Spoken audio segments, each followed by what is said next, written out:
to our next guest and keynote speaker, Dr. Richard Munan, the Regional Coordinator, Climate Change and Deputy Regional Director, OIC of the United Nations Environment Program, Africa Office. Welcome, Dr. Munan.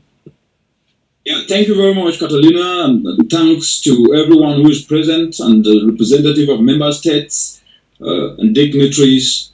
Good afternoon, and it's a great pleasure to be part of these discussions today and accept greetings from our acting regional director, Frank Toratunga, who for other assignments was unable to attend. All of us here today must have engaged in the most fundamental self-preservation exercise, cooking and eating. Now imagine just a scenario where you inadvertently sign your death certificate each time you engage in this necessary life activity. Sadly, this is the reality of about 248,000 people across the West African region who lose their lives every year because of indoor pollution, the soot and black carbon, short-lived climate pollutants emanating from their cooking are choking their lives. It does not get any sadder than having an activity that is supposed to sustain life and of extinguishing life. But indoor pollution is not the only risk. Imagine risking your life simply by breathing.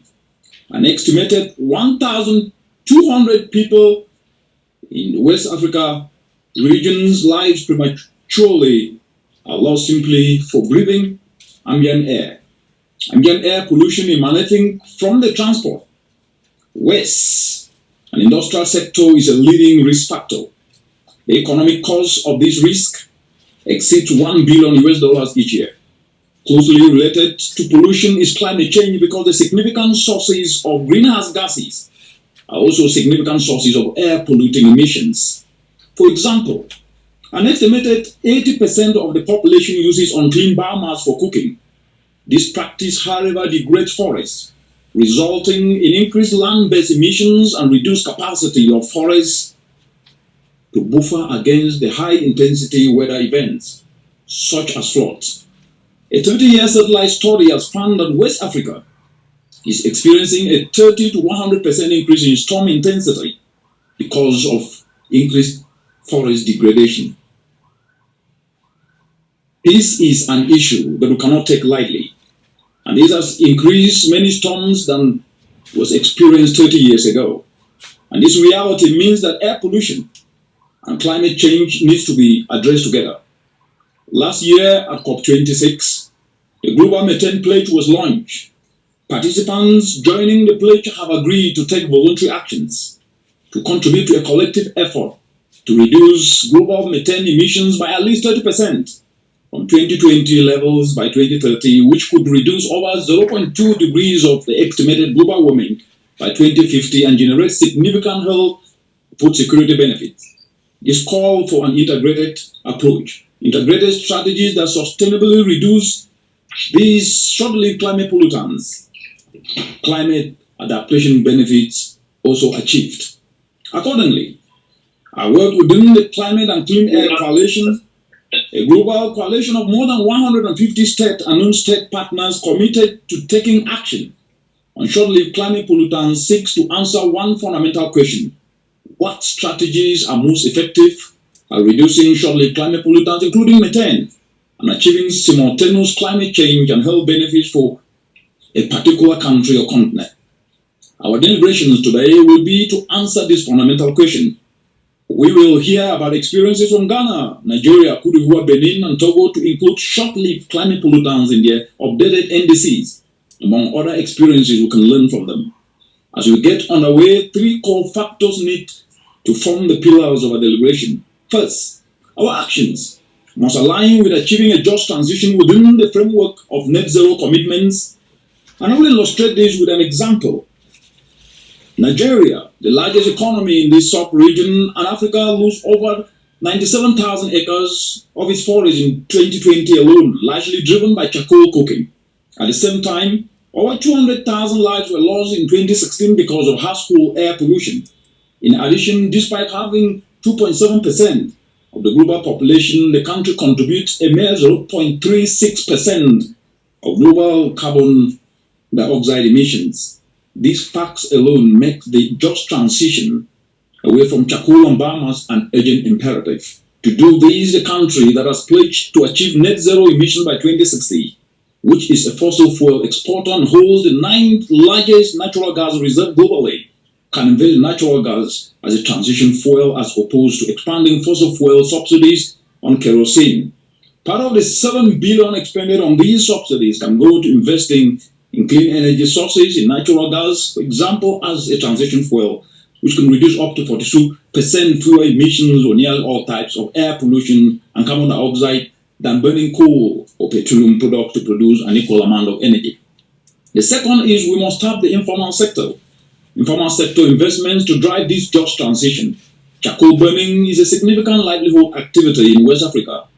In some countries, wood charcoal generates more income for the local people than granite, than cocoa and palm oil.